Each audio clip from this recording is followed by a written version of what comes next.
पीली वेझो ॻोठाणे मासूम ॿारनि में अखियुनि जी पुरस्कार बीमारी जे इलाज जी अपील कई आहे। ॻोठ हैदरशाह जे रहवासी पुरत प्रताप कोहली साफ़ इन अॻियां ॿुधाईंदे ॿुधायो त संदसि 4 ॿार अखियुनि में ॻोढ़ियुनि वारी बीमारी सबबि फोत थी चुका आहिनि।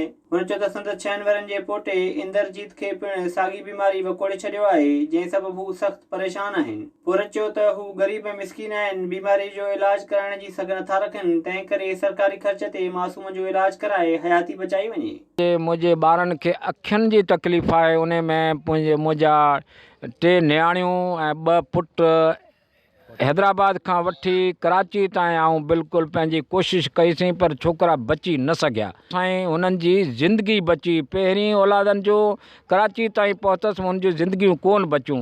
हिकिड़े ॿार खे 30 छाटूं हणायूं, वरी ख़तमु थियो वञे, वरी इहो साॻियूं अहिड़े नमूने सां वरी ॻोड़ो थियो वञे, तंहिंजे करे असां तकलीफ़ ऐं भोगे ऐं हेसि ताईं पहुता आहियूं।